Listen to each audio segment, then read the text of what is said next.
Assalamualaikum warahmatullahi wabarakatuh. Kami dari Universitas Mercu Buana Program Studi Sistem Informasi 2018 datang ke sini untuk memenuhi tugas pengabdian masyarakat dengan dosen pengampu Ibu Sarawati Rahayu, STMMSI. Kami di sini ingin berbagi ilmu kepada ibu-ibu tentang apa itu e-commerce, apa aja sih manfaat, jenis, dan metode pembayaran pada e-commerce. E-commerce atau perdagangan elektronik adalah kegiatan jual beli barang atau jasa atau transmisi dana atau data melalui jaringan elektronik, terutama internet. Contohnya e-commerce yaitu Shopee, Tokopedia, Lazada, dan lain-lain. Yang kedua adalah menghemat waktu. Banyak orang yang rela melakukan perjalanan jauh hanya untuk membeli produk di toko. Dengan adanya e-commerce, mereka dapat mengunjungi toko yang sama secara virtual hanya dengan beberapa klik saja. Yang ketiga yaitu buka sepanjang waktu. E-commerce dapat berjalan sepanjang waktu 24 jam sepanjang tahun. Konsumen dapat memesan barang kapan saja meskipun beroperasi 24 jam. Tidak perlu memesan e-commerce seharian penuh karena e-commerce sudah dilengkapi dengan sistem khusus yang dapat menerima pembelian secara otomatis. Kali ini saya akan menjelaskan tentang komponen dari e-commerce. Yang pertama ada customer, yaitu para pengguna internet sebagai target pasar yang potensial untuk diberikan penawaran berupa produk, jasa, atau informasi dari penjual. Yang kedua ada penjual, yaitu pihak yang menawarkan produk, jasa, atau informasi kepada customer secara langsung melalui website yang dimiliki oleh penjual melalui marketplace. Yang ketiga ada produk.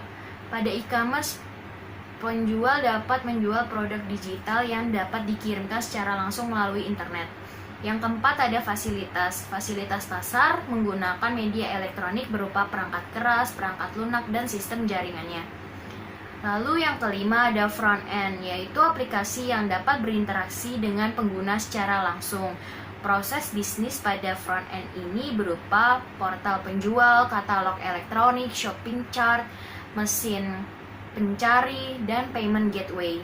Yang keenam ada back end, yaitu aplikasi secara tidak langsung yang berkaitan dengan pemesanan barang, manajemen inventory, proses pembayaran, packaging, serta pengiriman barang. Yang ketujuh ada intermediary atau perantara, pihak ketiga yang membantu mempertemukan pembeli dan penjual, yaitu menyediakan fasilitas. Intermediari atau perantara ini berperan juga untuk membantu penjual dan pembeli dalam menyelesaikan transaksi. Yang kedelapan ada partner bisnis lain, pihak selain intermediari yang melakukan kerjasama dengan produsen untuk mencapai tujuan bisnis. Yang kesembilan ada support service. Banyak sekali sekarang di dunia maya support service, mulai dari sertifikasi dan trust service yang menjamin keamanan sampai pada knowledge provider.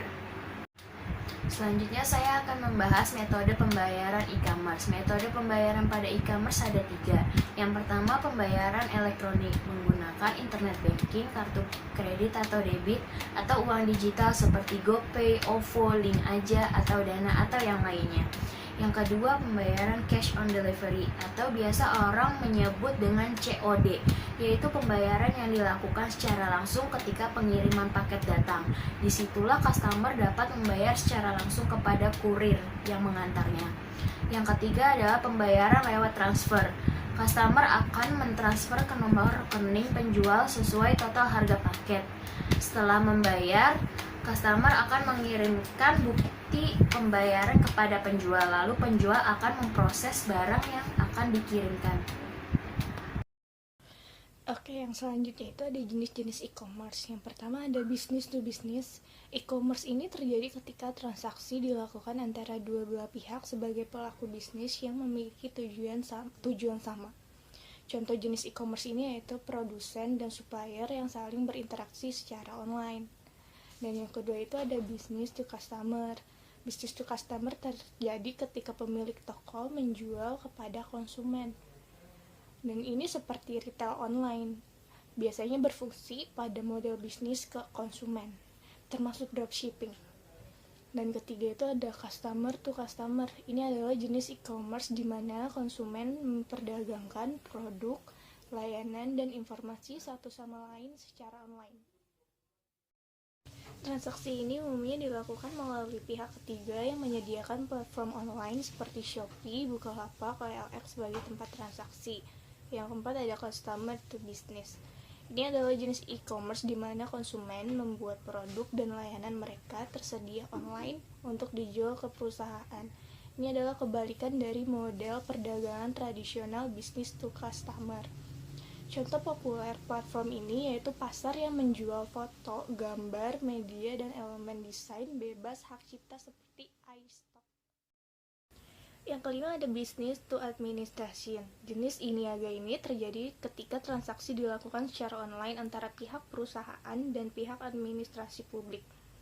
Contohnya banyak cabang pemerintah bergantung pada layanan elektronik seperti jaminan sosial, pekerja, dan dokumentasi hukum. Yang keenam ada customer to administration.